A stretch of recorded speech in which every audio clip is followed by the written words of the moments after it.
নমস্কার বন্ধুরা, তোফাস রান্নাবান্নায় আপনাদের সবাইকে স্বাগত জানিয়ে শুরু করছি আজকের রেসিপি। আজকে আমি আপনাদের বানিয়ে দেখাবো থোড়ের ডালনা। এই ডালনা বানানো খুবই সহজ আর খেতে হয় দুর্দান্ত। থোড়ের ডালনা গরম গরম ভাত অথবা রুটির সাথে খেতে কিন্তু দারুণ লাগে। চলুন তাহলে ঝটপট করে দেখে নেওয়া যাক আজকে এই থোড়ের ডালনার রেসিপি। সবার প্রথমে আমি এখানে এক টুকরো থোড় আলু ভাজার মতো একদম সরু সরু করে কুচিয়ে রেখেছি, আর থোড়টাকে কুচিয়ে ভালো করে ধুয়ে রেখেছি। এবার দিয়ে দিলাম অল্প করে একটু নুন, আর নুন দিয়ে থোড়টাকে খুব ভালো করে আমি চটকিয়ে নিচ্ছি। এতে থোড়টা বেশ ভালো মতো নুন দেওয়া আছে যেহেতু, তাই মজে যাবে আর থোড়টা একদম নরম হয়ে যাবে। থোড়ে ভাবে চটকে রান্না করলে খেতে ভালো লাগে।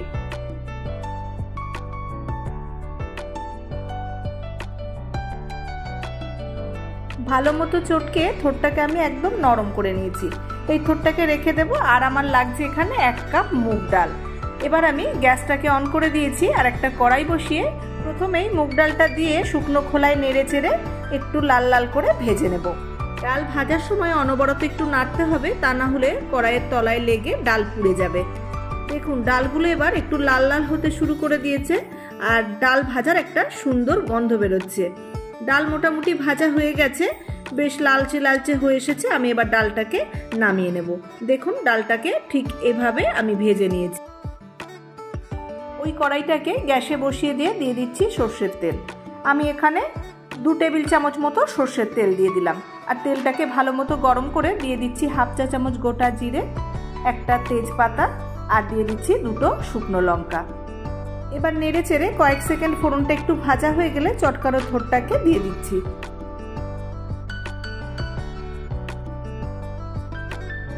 এখন 2-3 মিনিট মতো একটু ভালো করে নাড়াচাড়া করে নেব।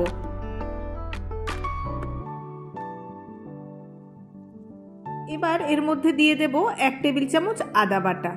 আবারও নেড়ে চেড়ে 4-5 মিনিট মতো একটু কষিয়ে নেব, যাতে আদার কাঁচা গন্ধটা চলে যায় আর থোড়টাও আরো একটু ভাজা ভাজা হয়ে যায়।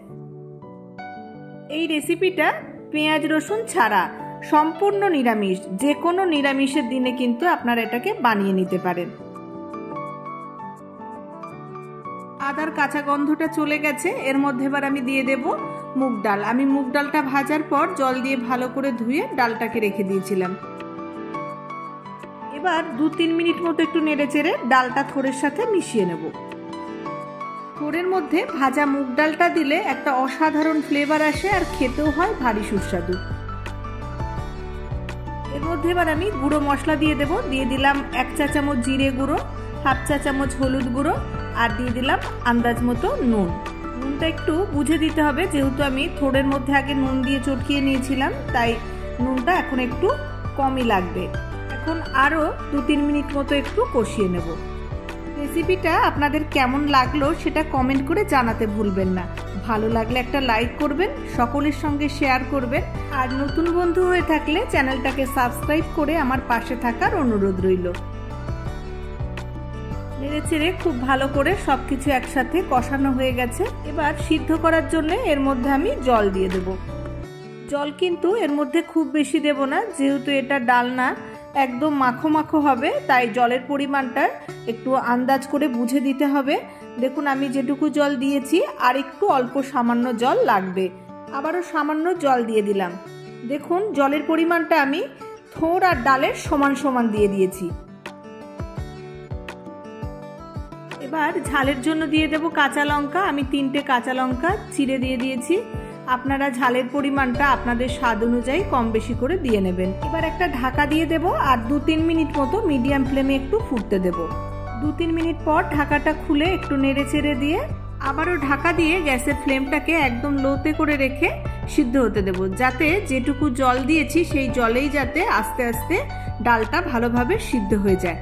লো ফ্লেমে 7-8 মিনিট সিদ্ধ করার পর ঢাকাটা খুলছি, আর এখন দেখুন ডাল ভালোভাবে সিদ্ধ হয়ে একদম মাখো মাখো হয়ে গেছে। ডালনার স্বাদ যেহেতু একটু মিষ্টি মিষ্টি হয়, তাই আমি সামান্য একটু চিনি দিয়ে দিচ্ছি। তবে আপনারা যদি চিনিটাকে বাদ দিতে চান তো স্বচ্ছন্দে চিনিটাকে বাদ দিয়ে দিতে পারেন। আমি সামান্য চিনি দিয়ে আবারও নেড়ে চেড়ে ভালোভাবে মিশিয়ে নিচ্ছি।